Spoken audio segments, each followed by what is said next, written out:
안녕하세요. 쿠트라 뉴욕무역관의 박다미 변호사입니다. 뉴욕 IP데스크에서 주최하는 미국 지식재산법과 정책 최신 동향 웨비나에 참석해 주셔서 감사합니다. 먼저 1부에서는 지난 1, 2년 사이에 나온 대표적인 지재권 판례들을 다루고 2부에서는 미국 특허상표청과 저작권청이 추진 중인 정책을 살펴보겠습니다. 먼저 상표 최신 판례들을 분석해 주실 매튜 청 변호사님은 워싱턴 DC의 킬패트릭 타운센드 앤 스톡턴 로펌에서 근무하고 계십니다. 변호사가 되기 전에는 소프트웨어 프로그래머이셨고요. 현재 상표권 침해 소송 업무뿐만 아니라 전자상거래나 바이오테크, 소프트웨어, 전기공학 분야에서 특허 출원과 소송 업무를 주로 담당하고 계십니다. 그럼 매튜 변호사님 무대로 모시겠습니다. 안녕하세요. 저는 앞서 소개해드린 바로 매튜 정 변호사고 상표권 관련 판결의 이제 판결과 대해서 설명드리고자 합니다. 네, 먼저 부킹닷컴 케이스에 대해서 설명드릴 건데요. 네, 이제 이게 굉장히 큰 파장을 일으킨 판결이에요. 그 2020년도에 연방 대법원에서 보통 명칭과 결합된 닷컴, 그러니까 부킹닷컴과 같은 이제 옛날에 과거에는 상표권으로 등록이 안 되는 이제 상표권들이 이제 등록이 가능해진다고 이제 판결을 내린 대표적인 사례인데요. 네, 그래서 이제 사실관계에 대해서는 부킹닷컴이라는 2006년도 때부터 이제 그 상표를 사용하던 회사가 한 2012년, 2014년쯤에 상표권을 등록을 했다가 미국 특허청에서 등록을 최종적으로 거절했어요. 그러다 이제 계속 항소를 하다 보니 이제 연방 대법원까지 가서 이제 부킹닷컴이 상표권으로 등록이 가능하냐라고 이제 질문이 던져졌는데 연방 대법원에서는 등록이 가능하다라고 판결을 내렸어요. 뭐 물론 뭐 자동적으로 무조건 된다, 무조건 안 된다 이런 것을 벗어나서 충분한 증거와 그리고 소비자 인식에 많이 이제 대하여 이제 그거에 따라서 이제 상표권 등록이 가능하다고 판결을 내려서 이제 앞으로도 이제 미래 특허청에서 이제 많은 상표권 출원 신청서가 나올 것 같습니다. 아마 뭐 다른 부킹닷컴도 있지만 뭐 다른 호텔스닷컴, 매트레스닷컴 뭐 이런 다른 유명한 미국 회사들도 앞다퉈 이제 상표권을 다시 등록하려고 이제 시도를 해볼 것 같습니다. 이제 다음 슬라이드로 네, 다음 판결 케이스에 관해서는 로맥 파스너스 vs 퍼슬 그룹에 대해서인데요. 이거는 상표권 침해에 관해서는 이제 여러 손해배상이 가능한데 이제 가장 큰 손해배상이 중 한 요소는 이제 이익 환수입니다. 그래서 이제 침해자가 과거에는 고의성이 보여야지만 피고의 이익을 환수가 가능한데 이것도 이번에 연방 대법원에 올라가서 연방 대법원이 고의성이 굳이 없어도 충분히 피고의 이익이 환수가 가능하고 뭐 중요한 요소지만 필수는 아니다라고 판결을 내려서 뭐 굉장히 크게 큰 파장을 일으키진 않을 것 같지만 앞으로 더욱 상표권 침해 소송이 많아질 거라 예상이 됩니다. 아무래도 이제 고의성 없이도 이익을 환수할 수 있다는 건 어마어마한 이제 배상을 받을 수 있다는 이제 잠재력을 가지고 있거든요. 그래서 아무래도 이제 좀 이제 상표권을 많이 가지시고 있는 기업들은 이제 좀 더 침해 소송에 관해서 좀 적극적인 옵션을 생각해 보셔도 되고 뭐 반대로 이제 상표권을 침해하는 어, 케이스가 예상되시는 분들은 조금 더 조심하시고 그러셔야 될 것 같습니다. 네, 다음 슬라이드로. 그리고 다시 돌아왔는데 에자키 글리코 대 롯데. 이 케이스는 보시다시피 빼빼로 케이스거든요. 한국에서는 잘 모르겠지만 미국에서는 진짜 포키 반 빼빼로 반으로 팔리고 있어요.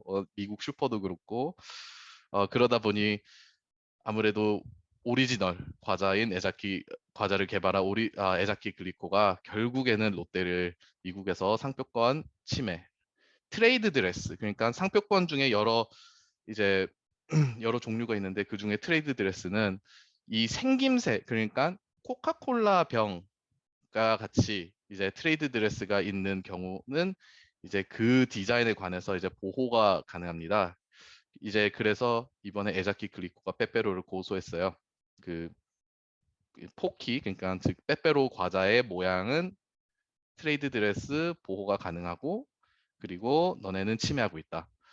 그만 제작해라 아니면 돈을 내라. 이렇게 고소를 했는데, 이 트레이드 드레스의 보호를 받는다는 거는 사실 굉장히 그 조건이 중요해요. 왜냐하면 이제 보호를 받기 시작하면은 되게 보호 기간도 매우 길고 그 디자인을 거의 독점하다시피 하는 거기 때문에 그 요소 중 이제 트레이드 드레스가 등록이 안 되는 경우는 이 과자의 모양이 실용성, 그리고 그러니까 기능성이 있으면, 그러면 사실상 트레이드 드레스가 등록되지 않습니다.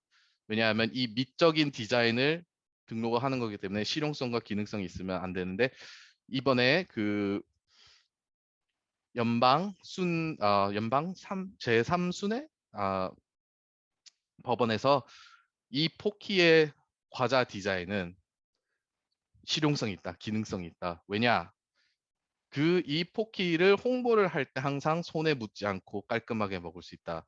이 과자는 휴대도 간편하고 그럴 수 있다고 많이 홍보를 한 자료 때문에 이게 결국에는 에자키 글리코의 큰 이제 결점으로 이제 불리하게 작용돼서 롯데에 손을 들어줬어요. 그래서 이 트레이드 드레스가 결국에는 취소가 되는 이제 결과가 나왔고요. 그러니까 이제 앞으로 트레이드 드레스를 이제 등록하거나 보호를 받을 때 정말 계획을 잘 하셔야 합니다. 마케팅, 그러니까 상표권을 등록하시거나 트레이드 드레스 등록하실 때는 정말 마케팅 부서랑 굉장히 긴밀하게 협력을 해야 됩니다. 저도 옛날에 IBM에서 이제 근무할 때 항상 마케팅이랑 항상 회의를 하면서 이걸 어떻게 홍보할 것인지, 마케팅도 항상 홍보자를 내놓기 전에 어, 변호사님 이거를 이제 이렇게 할 건데 괜찮은가요?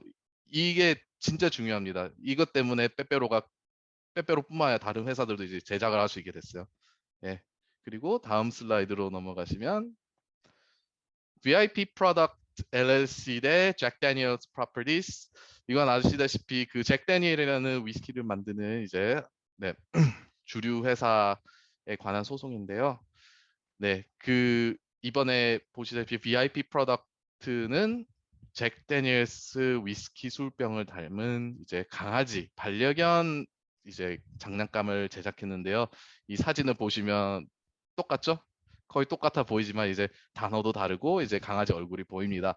이제 이거에 관해서 잭 다니엘스가 네, 상표권 침해 소송을 걸었는데 올라가서 제 이것도 연방 순회 법원에서 결국에는 이 트레이드 마크랑 트레이드 드레스는 보호가 가능하나 어, 이 패러디 제품은 수정헌법 제1조의 근거에 보호를 받습니다. 이제 미국에서는 이 freedom of expression이라고 이제 어떻게 표현을 하는가에 따라서 내가 어떻게 말하는 거에 따라서 법적인 보호를 받는데, 이것과 같은 패러디와 이제 기, 아, 표현적인 작품에 관해서는 상표권 침해 소송을 걸 수 없다고 했는데, 이거는 아마 큰 파장이 있을 것 같고, 왜냐하면 많은 상표권 변호사들이 이 판결에 따라 좀 굉장히 의아해하고 다른 순회 법원들도 굳이 동의하지 않는 경향을 보이고 있는데요. 그래서 이걸 앞으로 지켜보시는데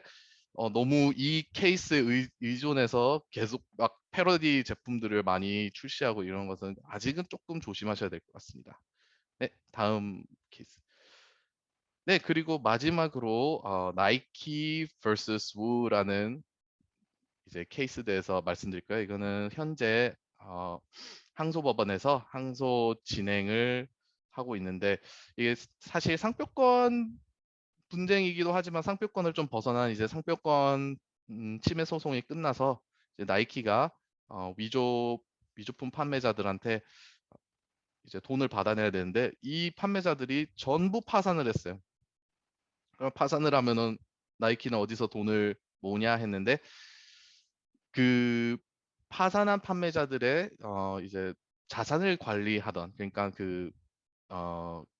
계좌를 관리하던 이제 중국 은행들이 있었는데, 그 중국 은행들이 돈을 그 계좌의 돈들을 동결을 안 하고 그냥 중국으로 환금했다고 주장하며 고소를 걸었는데, 일단은 연방지방법원에서 일단은 중국 은행들은 이제 보호를 받고 있다. 왜냐하면 중국 은행들의 이제 미국 지사들은 separate entity 룰에 따라 아예 다른 기업들이라고 간주가 돼서, 중국에 있는 기업들은 이제 국제법으로 의해서 이제 보호가 가능하다라고 결국은 결정이 났는데, 이게 네, 그 항소를 했어요. 그래서 나이키는 이건 악용이 된다라고 하고, 중국 은행들은 아니 우리는 억울하다. 왜냐하면 이 판매자들은 계좌만 열고 돈만 넣고 뺐고 했는데 우리가 뭘 했냐?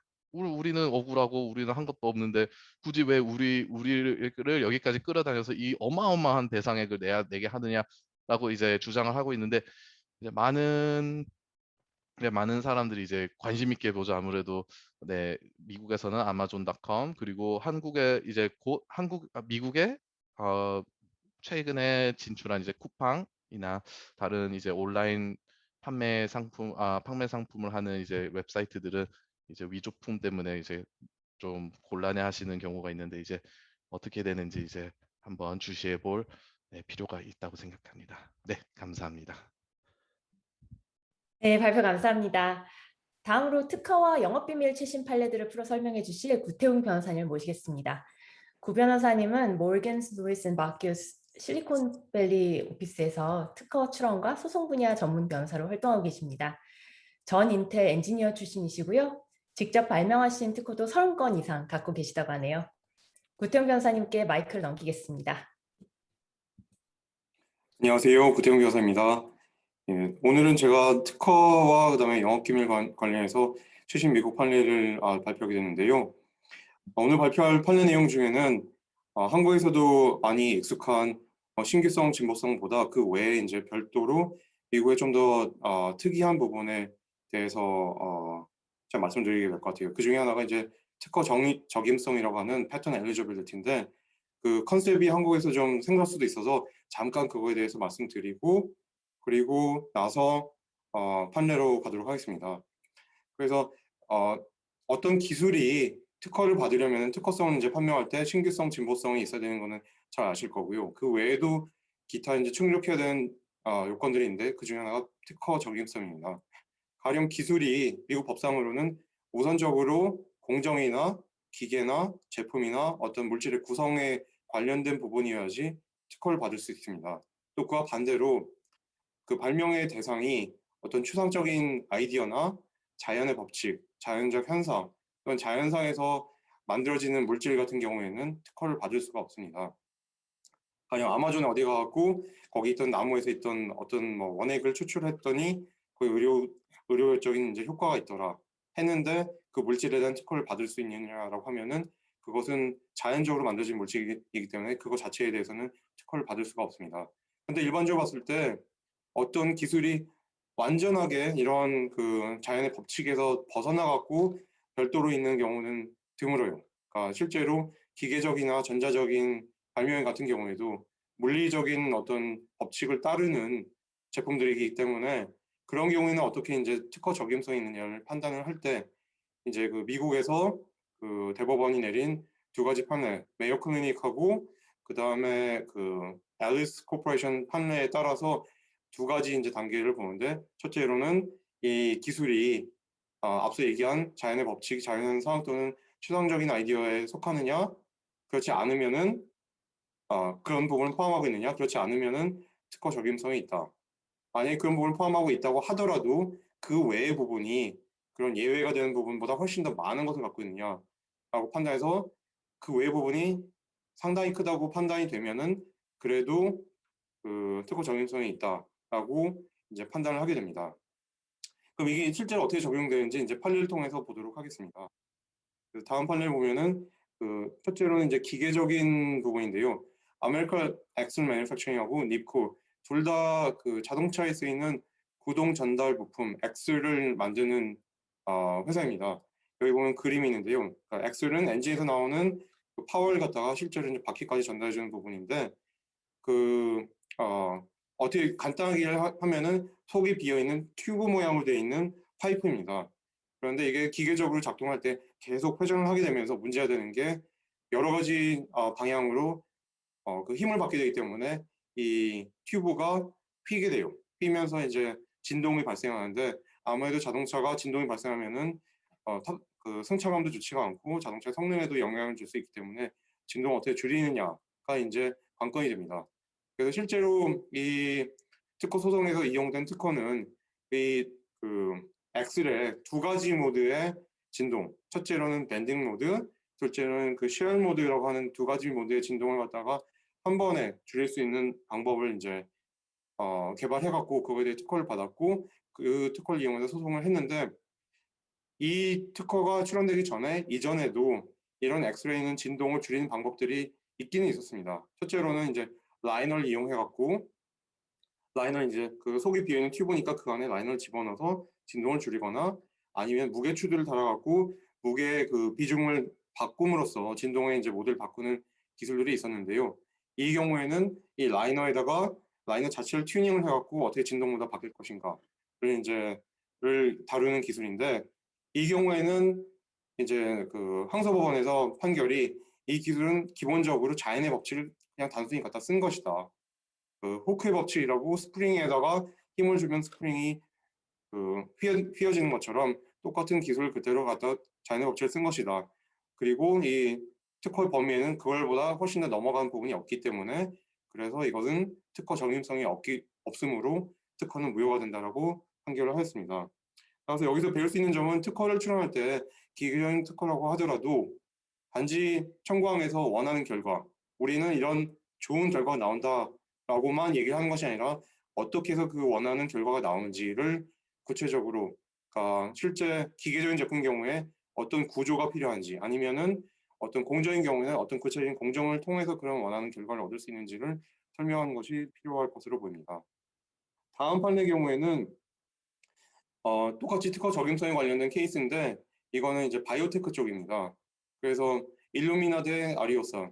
실제로는 일루미나랑 시코노미라고 하는 회사가 아리오사에 대 이제 특허 침해 소송을 건 경우인데요. 재미있는 거는 사실 몇 년 전에 아리오사랑 시코노미 사이에 비슷한 기술에 대해서 특허 적임성 소송이 있었습니다. 그래서 그때는 전혀 반대의 결과가 나왔기 때문에 어떤 차이점 때문에 이런 결과가 나왔는지 이제 잠시 후에 이제 설명드리겠는데 해당이 되는 기술은 그 산모의 피에서 태아의 유전 물질을 추출할 수 있는 기술입니다.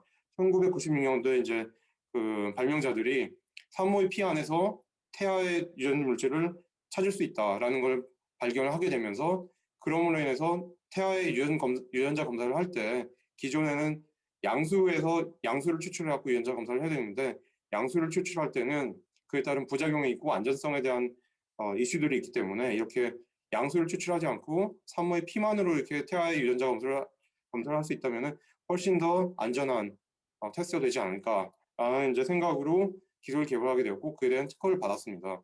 근데 그 경우에는 이제 항소법원에서 결과가 나온 것이 이거는 자연의 법칙을 그대로 갖다 쓰는 것이다. 그 산모의 피 안에 태아의 유전 물질이 있고 그거를 훨씬 더 그 앰플리피케이션 해갖고 그래서 검진한 것만으로는 자연의 법칙에 크게 벗어나지 않는다라고 판결을 해서 그 특허는 무효가 됐었습니다. 그런데 이번 건에서는 반대 결과가 나는데 이번 건에서는 약간의 차이점이 똑같이 산모의 피에서 태아의 유전 물질을 검출을 하는데 추가적으로 이제 발견된 사실이 산모의 DNA보다 태아의 DNA가 산모의 피 안에서 훨씬 더 짧게 있습니다. 따라서 이 길이의 차이를 이용해 갖고 유전 물질을 갖다가 필터링을 하게 되면은 그러면 태아의 유전 물질만 훨씬 더 잘 추출할 수 있기 때문에 그래서 훨씬 더 좋은 결과를 얻을 수가 있게 되고 그리고 이 기술 자체는 진단 기술로 간 것이 아니라 진단에 필요한 샘플을 어떻게 전 처리를 하게 되는지 프리 프로세싱에 대한 기술로 특허를 받게 되어서 이 경우에는 이제 항소법원에서 이거는 자연의 법칙, 자연 현상이 아니라 그걸 더 넘어가는 기술이 들어왔기 때문에 특허 적임성이 있다고 판단을 하게 되었습니다. 그리고 다음 판례는 똑같이 바이오테크인데 이제 특허 적용성이 아니고 특허를 얼마나 잘 써야 되는가에 대한 판결입니다. 그래서 어, 그 해당되는 기술은 C형 간염에 대한 치료제입니다. 그래서 두 회사가 이데닉스하고 길리아드하고 둘 다 유명한 그 C형 간염 치료제 회사고 여기서 관련된 매출이 매년 수조 원이 발생을 합니다. 그런데 이데닉스 쪽에서 이제 먼저 특허를 받은 경우가 있는데 그리고 이 특허를 이용해서 길리아드사를 특허 침해 소송을 걸었습니다. 근데 이 경우에는 이제 항소법원에서 이 특허가 무효다. 두 가지 이론의 특허가 무효다라는 판결을 내렸는데 그 이유가 첫째로는 특허는 이 통사인 기술을 가진 사람이 이 특허를 읽어봤을 때 그 특허를 받은 기술을 실시할 수 있을 만큼 충분한 내용을 가르쳐줘야 됩니다. 그리고 둘째로는 특허 자체가 이제 기재불비라고 하는데 발명의 내용을 정확하게 기재를 하고 있어야 됩니다.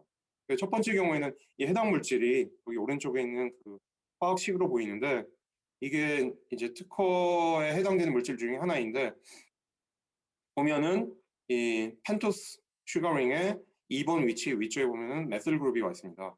이렇게 그 펜토스의 2번 위치에 위쪽으로 메실 그룹이 와 있고 그러면서 그 C형 간염 바이러스에 대한 항바이러스 효과가 있는 물질이 이제 특허의 대상인데 문제되는 게 이 특허 명세서에서는 그럼 그 2번 위치 밑에 쪽으로는 그 어떤 그 구조가 와야 되는지에 대해서 이제 어떤 구체적인 언급이 없었습니다. 그래서 이 항소법원에서 이 가짓수를 세 보니까 이 실제로 이 특허에 해당되는 물질의 가짓수가 빌리언이니까 한 수조 가지 이제 물질들이 해당이 되고 그런데 문제가 되는 것은 그 안에 있는 물질들이 다 C형 간염 바이러스에 대한 항바이러스 효과가 있는 것이 아니고 그 중에 일부분만 항바이러스 효과가 있기 때문에 과연 이 명세서만 읽어갖고는 얼마나 이 중에서 이제 어떤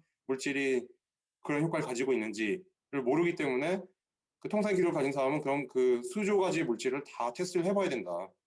그 숫자가 너무 많고 그리고 그 항바이러스 그 효과가 있는지를 알 수 있는 방법이 없기 때문에 그러면은 너무 과도한 실험이 필요하기 때문에 이거는 특허 자체가 충분하게 통상 기록을 가진 사람에게 특허를 실시할 수 있는 기술을 가르쳐주지 않는다. 그 이유가 첫째로 이제 특허가 무효가 되었고 둘째로는 그 기재불비 이제 특허 그 명세서 자체가 실제로 해당이 되는 그 중요한 물질을 담고 있지 않다. 실제로 이제 길리아드에서 만드는 제품에는 이 밑에 부분에 이번 회치 밑에 부분에 플로린이 가 있어야 되는데 이 명세서 자체에는 그 물질이 없었어요. 그렇기 때문에 실제로 이제 항바이러스 효과 있는 물질을 이 명세서에는 담고 있지 않았었다라는 판단으로 두 가지 이유로 이제 특허가 무효가 됐습니다. 여기서 이제 배울 수 있는 내용은 특히 그 치료제 같은 경우에는 그 오르가닉 케미스트리를 해서 이제 만들 수 있는 물질들이 워낙 많은데 이런 경우에 명세서를 아주 잘 써야 됩니다. 그래서 어느 정도까지 이제 그 명세서를 읽고 실제로 기술을 갖다가 실시할 수 있는지 그리고 또 한 가지 방법은 청구항의 범위를 갖다가 필요한 것보다 너무 넓게 잡으면은 그에 따라서 그 enablement 얼마나 더 가르쳐야 되는지의 그 범위가 넓어질 수가 있기 때문에 그래서 청구항의 범위도 필요한 만큼으로 적정하게 잡는 것이 중요하고 그리고 또 한 가지는 그 관련 기술에 대해서 특허를 한 건 출원하고 특허 하나 받고 끝나는 것이 아니라 미국 같은 경우에는 이제 연속 출원이나 분할 출원을 이용해 갖고 관련된 그 기술에 대해서 많은 특허를 받아서 그걸 이제 그 택해서 패턴스라고 하는데 특허 하나로 시장을 이제 보호하려고 하는 것보다 많은 특허로 보호하는 것이 아무래도 더 쉽기 때문에 다양한 범위의 청구항을 이용해서 여러 개의 특허를 받아서 시장을 보호하는 것이 더더욱 필요할 것으로 보입니다. 다음 판례는 이제 약간 그 특허성과는 좀 다른 부분인데요. 이거는 좀 절차적인 부분인데 이제 그 트라이브하고 클릭투커 사이에 그 특허 심판원에서 특허 무효 심사 청구에 대해서는 어떤 판단을 하게 되는가 그리고 그거에 대해서 항소를 어떻게 할 수 있는가에 대한 부분입니다. 약간 여기 이제 관계자들이 좀 많아갖고 좀 복잡한데 제가 한번 설명을 시도해 보도록 하겠습니다. 그래서 이 Thrive하고 Click to Call 이전에 그 전에 있던 그 회사들이 있었어요. 그러니까 제일 먼저는 인포라켓이라는 회사가 이 해당 특허에 대한 전용 실시권이 있었습니다. 이 인포라켓이 킨이라고 하는 회사에 대해서 특허 침해 소송을 걸었어요. 근데 소송 중간에 이 킨이랑 인포라켓이랑 합병을 하게 됩니다. 킨이 거의 이제 회사를 인수를 해왔고, 그럼 피고랑 원고랑 이제 같은 회사가 됐죠. 그렇기 때문에 자발적으로 기존에 진행하던 소송을 갖다가 취하게 됩니다. 그게 2001년도의 일이고요. 근데 2013년도에 와서 실제로 그 인포라켓이 특허의 소유권을 갖고 있었던 것은 아니기 때문에 이제 클릭투콜이라는 회사가 특허의 소유권을 얻게 되고, 그리고 키는 그 사이에 이제 회사 이름을 바꿔서 인제니어, 그 지금은 이제 스라이브라는 회사가 됐는데, 이 클릭투콜이 인제니어를 소송을 하면서 그때 이제 스라이브에서 그러면 특허 심판원에 무효 심사 청구를 하게 됩니다. 그런데 무효 심사 청구를 할 때 조건 중에 하나가 특허 소송의 피고는 아니면 그 관계자는 그 특허 소송이 시작되고 나서 1년이 지난 후에는 특허 무효 심사 청구를 할 수가 없습니다. 그게 이제 그 315항 B조인데요. 315조 B항인데, 그런데 314조 D항에서는 이렇게 그 특허 심판원이 이런 특허 무효 심사 청구를 진행할지 안 할지에 대한 결정을 내린 거에 대해서는 법원으로 항소를 할 수가 없다라는 얘기가 나왔어요.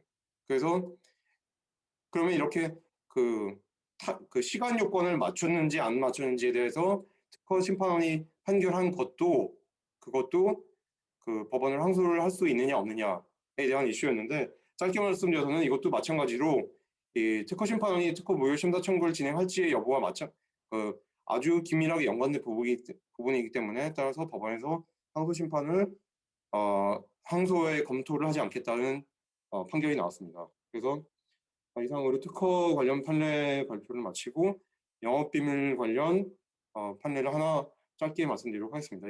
이 건은 이제 한국에서도 많이 회자되었던 건인데요. 그 한국의 두 대기업이 사이에 있었던 건이어서 사실 그 사실관계는 한국에서 신문 기사에 많이 다뤄졌고, 그래서 이제 다들 잘 아실 거라고 이제 믿고, 그 부분보다는 제가 이제 실제로 이 그 심사 진행되었던 ITC하고 그다음에 주요 키 리걸 이슈만 말씀드리도록 하겠습니다. 그래서 이 건의 경우에는 일반적으로 그 특허 침해 소송 아니면 영업기밀 소송이 진행되는 곳이 아니라 미국의 ITC라는 그 국제무역심사위원회에서 진행된 건인데요. 국제무역심사위원회는 미국 기업에 대해서 어떤 불공정한 그 무역 관행이 미국 기업에 대한 피해를 끼치는지를 조사를 하고, 그에 따라서 어떤 그 조정 명령을 내릴 수 있는 단체입니다. 그래서 행정부에 소속되고 그 준 사법기관으로도 간주화됩니다. 하지만 법원 소속은 아니기 때문에 거기서 나오는 그 절차라든가 아니면은 그 결과들이 법원에서 얻을 수 있는 결과는 좀 많이 다릅니다. 불공정한 그 관행 같은 경우에는 지식재산권 침해라든가 덤핑 같은 게 있고요. 거기서 나온 건 이제 그 결과로는 수익 금지 명령 아니면은 그 덤핑 같은 경우에는 관세를 올리는 등의 방법이 있습니다. 본건의 경우에 이제 그 실제로는 두 개의 이제 조사가 있었는데, 하나는 특허 침해였고, 그 경우에 이제 어떤 실질적으로 이제 영향을 미칠 수 있는 명령이 내리진 않았는데, 이 건이 중요했던 게 영업기밀 부정 취득으로 인해 갖고 판매 금지 수익 금지가 명령이 내렸어요. 근데 거기 이제 판결 내는데 제일 중요했던 부분 중에 하나가 spoliation of evidence, 그러니까 증거 말소 아니면 증거 변조인데, 이제 한국에서의 그 재판이랑 좀 다른 게 미국에서는 증거 개시주의입니다. 그래서 양쪽이 모두 증거를 다 제시를 하고 공정하게 증거를 제시한 다음에 그 증거를 따져갖고 어느 쪽이 잘했는지 잘잘못을 따져서 판결이 나오게 됐는데, 거기 이제 익숙하지 않은 한국 기업들에서는 이 증거를 숨기면은 내가 잘못한 게 이제 나오지 않으니까 나한테 유리한 게 아니냐라고 이제 생각을 하시는 경우가 있는데, 그걸 잘못하면은 이렇게 이제 증거 말소, 증거 변조의 혐의를 받게 되고, 만약에 증거를 변조했다는 게 이제 사실로 입증이 됐거나 그런 경우에는 법원에서 아주 그 피고한테 혹독한 명령이 내립니다. 첫째로는 원고의 주장은 사실로 간주가 된다. 둘째로는 피고는 이 원고의 주장을 반박하는 증거를 제출할 수 없다. 피고가 증거가 없어요라고 했는데 잘못한 증거는 없는데 잘못 안 한 증거는 많이 있어요라고 하면 약간 이상하죠. 그래서 법원에서 증거를 반박한 증거를 받지 않겠다. 그리고 이제 미국 법에 따라서 어떤 경우에는 선의로 행동을 했으면은 그럼 책임이 이제 면책이 되거나 아니면은 책임을 좀 제한해주는 그런 경우도 있는데, 그런 경우에 대해서도 그런 선의를 방어의 그 근거로 사용할 수 없게 되는 그런 경우가 있기 때문에, 그래서 그 이런 소송이 걸리면 항상 변호사와 조기에 이제 상의를 하시고, 이게 소송이 시작되기 전에도 소송이 시작될 것 같다고 리즈너블하게 예상이 되는 경우부터 증거를 보존해야 될 의무가 발생합니다. 그래서 이 부분을 아주 주의하시기를 알려드립니다. 이상입니다. 네, 구 변호사님 발표 잘 들었습니다. 감사합니다. 마지막으로 저작권 최신 판례들을 해설해 주실 리나 킴 변호사님을 소개하겠습니다. 뉴욕의 A&E 네트워크스에서 법무팀의 소송 및 관리부서 디렉터로 근무하고 계시는데요. A&E 네트워크스가 다루는 방송 미디어 콘텐츠를 취득하고 관리하는 일 외에도 각종 분쟁 해결 역할을 담당하고 계십니다. 그럼 리나 킴 변호사님을 연단에 모시겠습니다. 네, 안녕하세요. 진아킴 변호사입니다. 일단 그 저작권 쪽에 관련된 걸로 이제 제가 좀 정할 건데, 일단 구글 대 오라클 아메리카에 대해서 이제 얘기를 좀 하고 싶은데요. 이 판결을 저희가 보면 오라클의 그 자바 프로그래밍 언어를 구글이 자기네들 안드로이드 운영 체제에다가 사용을 하면서 법원에서 그 행위 자체가 공정 이용이 됐다라고 이제 판결을 내리게 되는데요. 이게 솔직히 이제 사실관계를 좀 보자면 2005년에 스마트폰을 위한 소프트웨어 플랫폼을 이제 설계를 한다고 해서 구글이 안드로이드라는 회사를 이제 인수를 하게 되는데요. 그 안드로이드 기반의 스마트폰을 조금 더 매력적으로 만들기 위해서 개발자가 소프트웨어에 있는 도구를 사용을 할 수 있도록 유도하고 그 애플리케이션을 만드는 게 이제 구글의 목표였어요.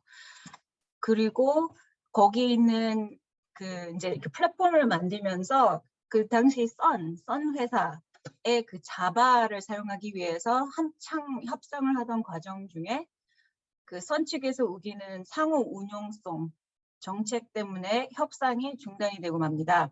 왜냐하면 구글 입장에서는 이루고자 한 그런 그 무료 및 오픈 소스에 대한 그 플랫폼을 만들고 싶었는데 그 제공이 어려워진다고 생각을 했기 때문에 협상을 중단을 하고, 그리고 이제 3년간 걸쳐서 구글은 자바 언어에 익숙한 프로그래머들이 새로운 안드로이드 플랫폼에서 그 프로그램 개발 작업이 가능하도록 약 11,500줄 정도의 자바 API 복제를 하게 됩니다. 그리고 2007년에 안드로이드 이제 출시한다고 해갖고 이제 나왔는데 5년 만에 구글 입장에서는 매출을 420억 정도의 달러를 넘기면서 큰 상업적인 성공을 거둔 그런 케이스죠. 그리고 이제 그때 선 측을 이제 인수한 오라클이 저작권 침해로 구글을 소송을 하게 되는 이런 케이스인데요. 이 판결, 이제 케이스 자체가 몇 년을 걸쳐서 논쟁이 됐어요. 그래서 올해 4월에 미국 그 대법원에서 저작권 법상 공정 이용의 그 4가지 요소를 이제 보게 되는데, 그 4가지 요소가 뭐 보호된 저작물의 성격이 어떤지, 그리고 이용의 목적과 성격이 어떤지, 내지는 이용된 부분의 양적 내지는 질적 비중이 어떻게 되는지, 그리고 잠재적인 시장이나 가치에 미치는 영향이 어떻게 되는지, 이 4가지 요소를 이렇게 비교 분석을 하면서 검토한 결과 구글이 축적된 재능을 새롭고 혁신적인 프로그램에서 작업을 가능케 하는 데에 필요한 코드만 사용했기 때문에 공정 이용으로 인정을 받게 되는 그런 사례죠. 만약에 저희가 이제 시사점으로 이걸 조금 본다면 어떤 사람들은 일부는 자바 코드를 모든 사람들이 공유해야 하는 그런 공공재로 간주를 하는 반면에 이 판결이 어떻게 보면 또 미래의 소프트웨어 혁신에 대한 인센티브에 미칠 수 있는 좀 냉담한 효과를 예측할 수 있지 않을까 싶어요. 다음에는 저희가 싱클레어를 예. 자, 이거 이제 이것도 되게 특이한 케이스였는데 인스타그램이 2차 라이선스를 인해서 저작권이 비침해라라고 판단을 받으면서 소송 자체가 지금 기각된 그런 케이스인데 저희가 사실관계를 보면 사진작가 스테파니 싱클레어라는 분이 이제 자신의 인스타그램 계정에 뭐 여러 가지 사진들을 이제 게시를 많이 했는데 그 계중에 이제 게시된 그림 중에 과테말라에서 찍은 사진을 그 메샤블이라는 그 온라인 그러니까 뉴스 웹사이트죠. 그들이 이제 기사에 그걸 해당을 하려고 직접 연락을 싱클레어한테 했는데 그들이 이제 협상하는 과정에 메셔블이 50불 정도밖에 제한을 안 했어요. 그래서 그 제한이 이제 너무 저렴하다는 생각에 그 사진 작가가 이제 그걸 거부를 하고 그리고 협상이 이제 중단이 됐는데 그 다음에 알고 보니까 메셔블 그 웹사이트 온라인 기사에 자신의 그 사본이 삽입이 됐고 즉 이제 인스타그램 텀으로 우리가 볼 때는 임베딩이 됐다고 이제 표현을 하는데 그 임베딩이 돼서 이제 싱클레어 사진 작가가 다시 연락을 했죠. 메셔블한테. 기사를 내리든 아니면 내 사진을 빼주든 아니면 사진을 쓴 거에 대한 라이선스비를 해 주십시오 하고 했지만 답변이 없자 2018년쯤에 이제 뉴욕 법원에다가 실제 손해이익 및 소송과 관련된 모든 침해에 대한 그 법적 손해배상 청구를 하죠. 그리고 2020년 4월쯤에 그 이제 뉴욕 법원의 그 판사가 그 소송을 처음에 기각을 했다가 2020년에는 재검토하는 신청을 이제 싱클레어가 다시 제출을 하게 되는데 간단하게 레셔널을 우리가 보면 인스타그램의 이용 약관과 플랫폼 및 개인정보 그래서 개인정보 보호 정책 때문에 인스타그램은 싱클레어의 사진에 대한 2차 라이선스를 할 수 있는 그런 권리를 보유를 했다고 판결을 내리고 그리고 사진을 전시할 수 있는 2차 라이선스를 메셔블하게 합당하게 부여했다고 법원에서 이제 얘기를 했죠. 근데 이 시점에서 저희가 그 싱클레어 케이스에 대한 시사점을 거론하기 이전에 다음 판례를 한번 이제 대화를 넘어보고 그리고 같이 제가 한번 시사점을 한번 거론을 해보겠습니다. 이 맥구겐 vs 뉴스위크도 싱클레어 케이스랑 되게 비슷한 사례로 있었는데 판결이 조금 다르게 나왔어요. 뉴스윅이 그 소각화 신청을 거부하면서 뉴스윅과 인스타그램으로부터 받은 2차 라이선스를 보유한다는 것을 꼭 입증해야 된다는 판결을 내리면서 지금도 소송이 진행되고 있는 그런 케이스인데요. 저희가 사실관계를 파고들자면 2019년에 그 똑같은 사진작가 맥구겐은 인스타그램에 캘리포니아의 죽음의 계곡에서 나타난 그런 임시 호수 사진을 자기 인스타에다 포스팅을 하고 그리고 뉴스윅에서 이제 웹사이트에 맥구겐의 사진, 인스타그램의 사진을 엠베딩을 하면서 관련 기사를 실어요. 그래서 이제 비슷한 이유로 라이선스를 받지 않고 했기 때문에 이제 그 저작권 침해를 이제 신청을 했는데 신기하게도 같은 뉴욕 법원에서 나왔지만 싱클레어 판사와 그 다음에 이 맥구겐 판사하고 되게 다른 판결을 내리게 됐어요. 비슷한 점이 있다면 인스타그램의 그런 다양한 이용 약관 및 정책은 뉴스윅 내지는 그러니까 매셔블 같은 제3자가 웹 삽입 엠베딩 같은 거를 통해서 콘텐츠를 공유할 가능성은 예측을 할 수가 있는데 그런 점은 되게 비슷하게 나왔지만 반대로 공개적으로 게시된 콘텐츠를 삽입한 자들에게 직접적으로 디렉트 2차 라이선스를 부여하지 않았기 때문에 그 입증이 필요하다고 하면서 지금도 소송을 진행하고 있는 과정에 있어요.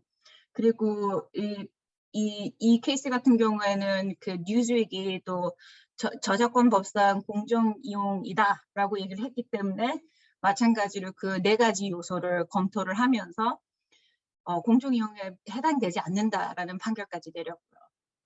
그래서 그 싱클레어하고 맥구겐 케이스를 같이 저희가 봤을 때 솔직히 이 판결 때문에 싱클레어 판사가 이때 나온 판결을 보고 그다음에 소송 기각을 재검토하겠다고 승인을 하면서 비슷한 판결로 아예 바꿔요. 그래서 그때 이제 그 라이선싱에 명시적으로 동의하지 않았기 때문에 마찬가지로 매셔블도 라이선스의 입증을 해야 된다는 그 비슷한 판결로 이제 바꾸게 되는데 저작권 침해 주장에 대한 뉴욕 연방법원의 입장이 지금 현재 되게 불확실해서 저희가 이제 뭐 배울 점이 만약에 있다면 인스타의 계정을 가지고 있는 아티스트들은 저작권 침해보다는 불공정 경쟁 내지는 허위 후원 내지는 허위 제휴 주장을 통해서 공개 콘텐츠에 제3자가 만약에 쓰겠다고 하면 사용을 반대를 하는 게 좋을 것 같고, 또 반면에 또 인스타그램 자체가 이제 아티스트들을 이렇게 많이 보호해주지 않는 그런 조항들을 약관에 넣기 때문에 더 보호할 수 있게끔 이용 약관이나 정책을 수정하도록 제안을 해야 되지 않을까 싶은 그런 시사점이 있네요. 그리고 마지막으로 호러 vs 밀러.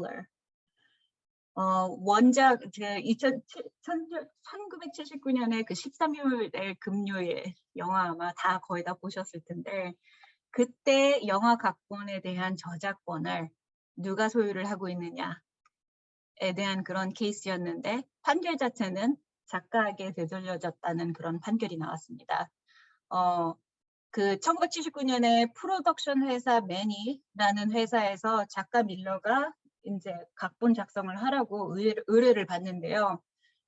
특히 계약서에서 뭐 말로는 employment 계약서라고는 썼지만 솔직히 그 계약서 동 각본에 업무상 저작물이라는 점을 명시하지 않아요. 그리고 2019년 밀러는 매니와 호로 측에 대해서 매니가 이제 그 당시에 호로라는 회사에 이제 인수받은 그 합병을 하면서 매니와 호로를 이제 둘 다 소송을 거는데, 그러니까 소송은 나중에 거는데 그들 둘 다한테 시나리오에 대한 사용 허가를 해지를 한다고 통보를 하고, 그리고 반면에 그 회사들은 시나리오 작성 당시 작가 밀러가 매니의 직원이었기 때문에 각본이 업무상 저작물에 해당이 됐고 그렇기 때문에 저작권 통지는 무효다라고 이제 발언을 하고, 그렇게 해서 이제 소송이 시작됐는데 법원에서 각본 작성 당시 그러니까 밀러의 뭐 세금 내지는 베네핏만 봐도 그분이 직원이 아니라 독립계약자라고 판단을 내렸기 때문에 각본 1 업무상 저작물이 아니고, 그리고 작가 밀러는 1979년에 작품에 대한 자기의 저작권을 그대로 유지하는 그런 판결이 나왔죠. 그래서 중요한 게 만약에 있다면 여기서 항상 그러니까 보통 작품을 만드는 사람이 저작권을 보유를 하게 되는데, 이제 직원으로서 회사에 다니면서 작품을 만들 경우에 업무상 저작물에 해당될 가능성이 있고, 그렇게 그러니까 해당이 만약에 된다면 저작권은 회사 측에서 그걸 소유를 하고 있기 때문에 계약서를 쓸 때 분명히 명시하는 게 중요하고, 어쩔 때는 뭐 독립계약자라고 계약을 맺었지만 그렇게 해서 이제 저작권은 그 저자가 직접 갖고 있지만 계약을 하고 나서도 그 릴레이션십 같이 일했던 그 관계가 직원의 관계처럼 보였다면 또 이제 거기에 관련된 그런 그 팩트가 또 나중에 판결을 내릴 때 또 이렇게 포함이 되기는 해요. 그래서 일단은 이렇게 한 4가지 정도로 저작권 침해에 대해서 정리를 한번 해봤습니다. 네, 발표 감사합니다. 이제 제가 3분께 공통 질문을 드려보도록 하겠습니다. 오늘의 첫 케이스로 매튜 변호사님이 아까 부킹닷컴 대법원 판례를 해설해 주셨는데요. 이에 대한 반응으로 작년 10월에 특허상표청에서 일반명닷컴 상표들에 대한 심사 가이드를 출시했다고 들었습니다. 매튜 변호사님, 이 가이드 내용에 대해서 좀 소개해 주시겠어요? 네, 이 가이드 내용은 이제 특허청에서 상표권 심사를 할 때 이제 달라진 이제 심사 가이드에 관한 건데요. 이제 과거에는 말씀드렸다시피 이제 특허청에서 심사관이 이런 보통 명칭, 부킹닷컴과 같은 이제 상표권 신청서들은 그냥 무조건 거절했어요. 근데 이제는 이제 좀 더 알맞은 증거와 함께 이제 충분히 그런 증거를 이제 제시하면은 일단 상표권 등록도 임시적으로나 아니면은 permanently 이제 등록이 가능하다, principal register 등록이 가능하다 했는데요. 하지만 이게 굉장히 쉬운 게 아니에요. 굉장히 어려워요. 그래서 이게 그냥 무작정 할 수 있다, 나는 할 수 있다 하고 그냥 상표권 신청서 하면 그냥 돈만 날리는 거예요. 이게 얼마나 많은 양의 증거가 필요하냐면 이 5년 동안 예를 들어서 이 심사가에 대해서 5년 동안 상표권을 쓴 증거도 이게 불충분하다 했어요. 5년이나 썼는데. 예를 들어서 부킹닷컴이라는 단어를 5년 동안 열심히 쓰고 열심히 이제 침해자들을 소송 걸고 이랬는데도 안 된다.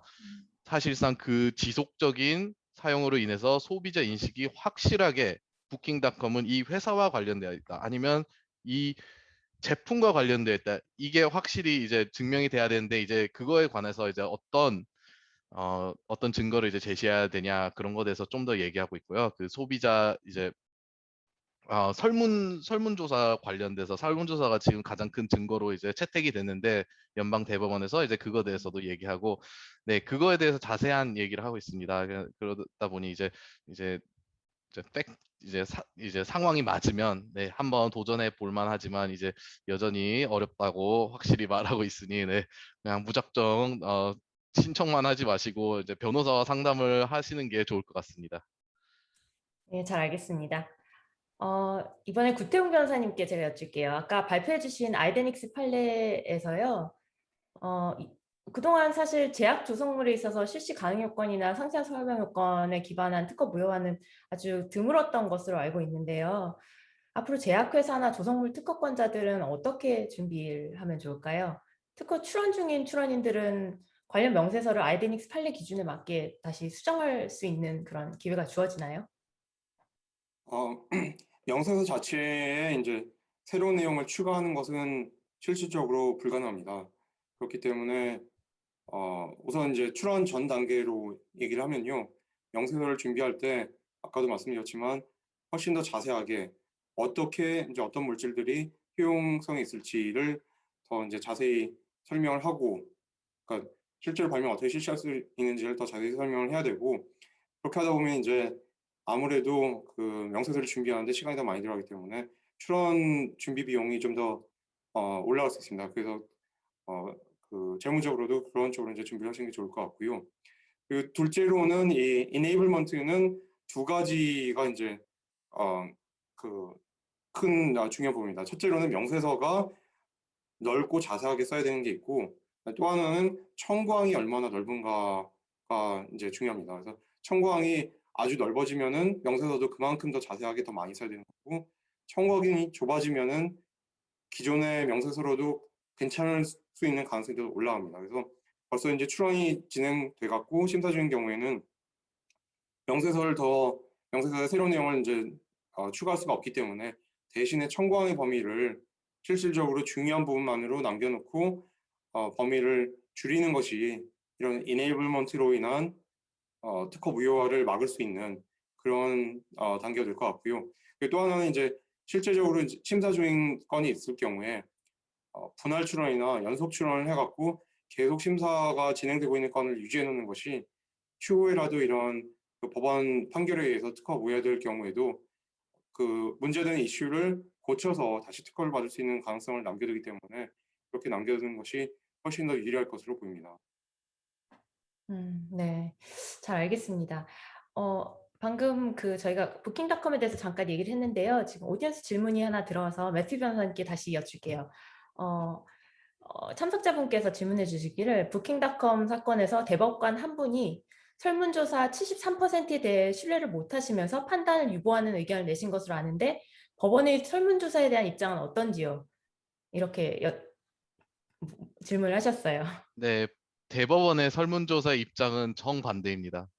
완전히 수긍을 했습니다. 그러니까 아무래도 이 가장 중요한 점은 소비자들이라고 굉장히 강조를 했는데요.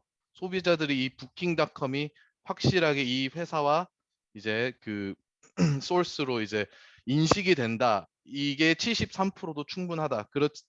그렇지만 이게 또 마냥 그냥 73%면 되겠지. 뭐 작년에 73%라 했으니까 이게 아니라 이제 오랜 기간 동안 아시다시피 부킹닷컴이라는 회사 2006년 동안 15년 동안 계속 사람들이 이제 미국 사람들도 웬만한 사람들은 부킹닷컴 또 다른 예를 들자면 매트리스닷컴 이걸 확실히 아는 바이고 그러다 보니 이제 대법원은 상표권은 소비자가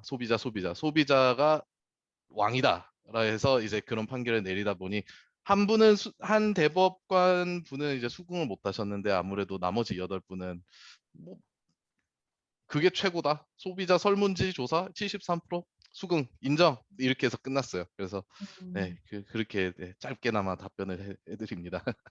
네, 잘 알겠습니다. 네. 이번에 제가 지나킨 변호사님께 여쭐게요. 아까 발표해주신 싱클레어 판례 같은 경우에 이용자 약관에 대한 사례인데요. 사실 그 누구도 읽지 않는 이용자 약관이잖아요.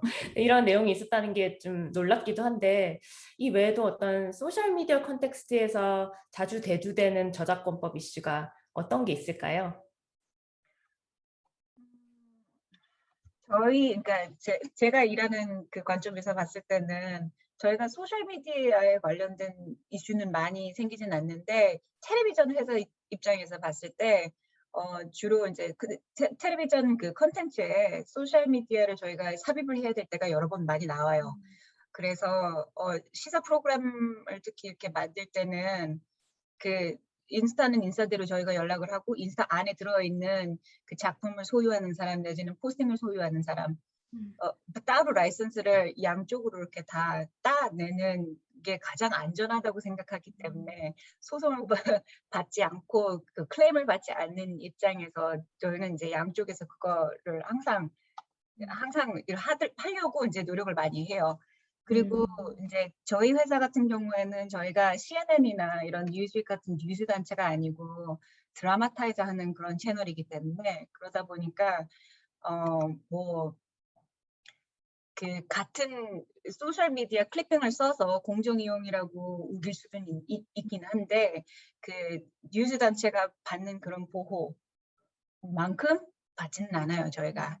그렇기 때문에 저희 케이스들이 이제 소송까지 단계까지 가면 그 일근함의 그 경제성, 니네들이 우리 이걸 써가지고 돈을 엄청 벌고 있지 않냐, 레이팅을 얻고 있지 않냐, 이런 거를 이제 저희가 조금 피하기 위해서 공중 이용을 판단을 내려야 될 만한 그런 옵션들을 가장 줄이려고 많이 하죠.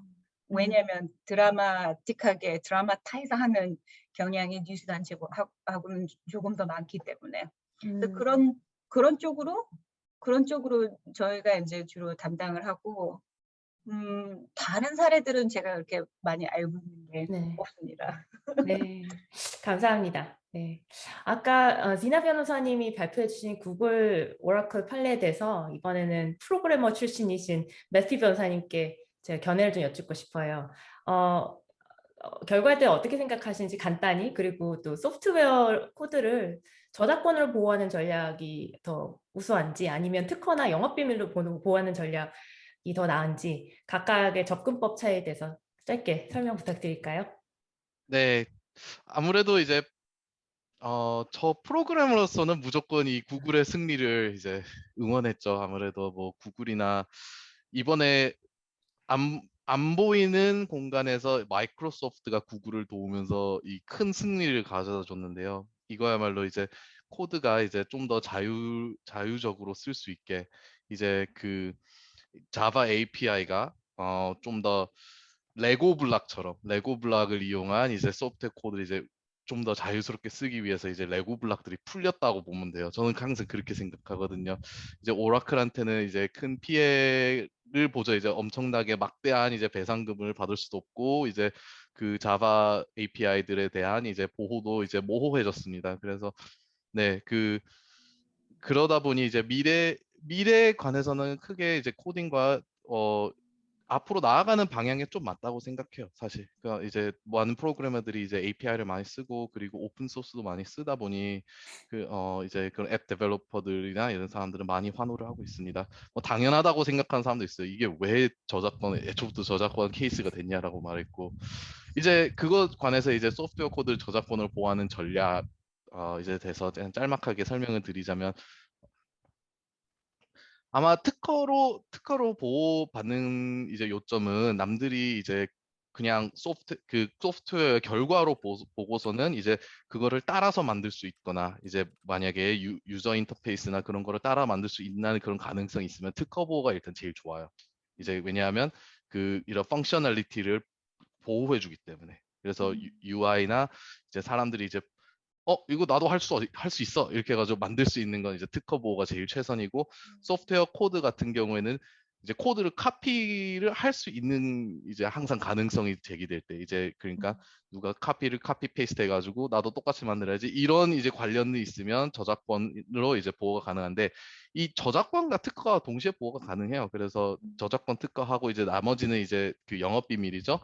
영업 비밀은 거의 보고도 비슷한 성과를 못 낼 것 같아요. 만약에 뭐 예를 들어서 어떤 특정 이제 인공지능 이제 알고리즘을 쓰는데 그건 다른 사람들이 뭐 나도 쓸 수 있어 뭐 인공지능 뭐 트레이닝만 하면 끝나지 뭐 하는데 이게 같은 결과가 안 나요. 계속.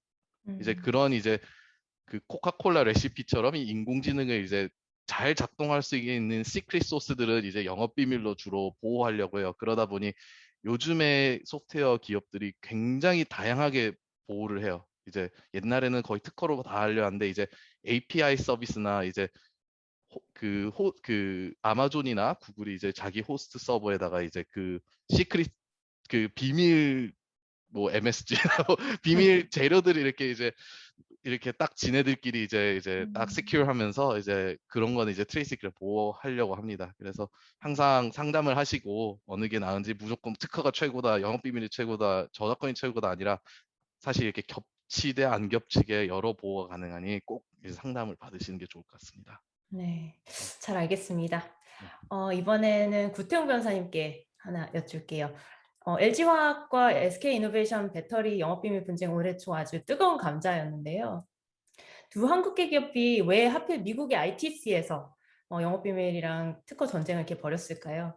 사실 전에 보톡스 제품 쓰이는 균주 영업비밀 관련해서 대웅제약이랑 메디톡스도 ITC에서 몇 년간 분쟁을 했었는데 이처럼 미국 ITC 포럼이 제공하는 어떤 전략적인 이점이라든지 법원에서 진행되는 특허 소송에 비해 다른 점 어떤 것들이 있을지 좀 말씀 부탁드립니다.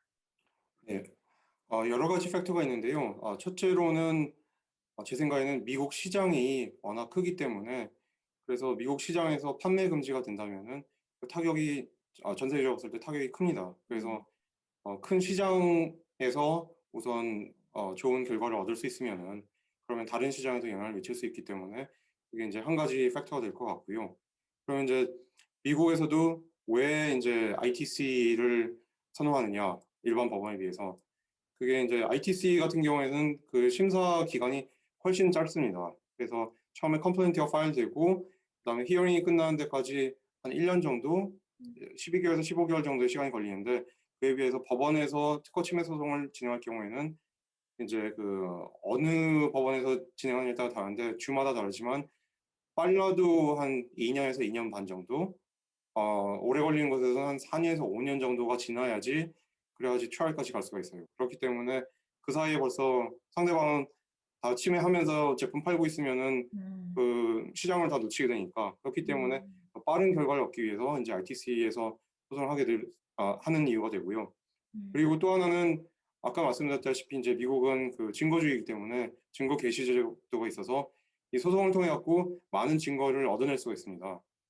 다른 나라에서 증거 개시 제도가 없는 나라에서 얻을 수 없는 증거를 미국에서의 소송을 통해서 증거를 얻을 수 있기 때문에 미국에서의 소송을 통해서 유리한 증거를 찾을 수 있으면은 다른 나라에서 소송할 때도 또 유리하게 사용할 수 있기 때문에 그래서 빨리 그 침해하는 상대방을 저지하고 유리한 위치를 차지하기 위해서 ITC 소송을 많이 선호하는 것으로 보입니다.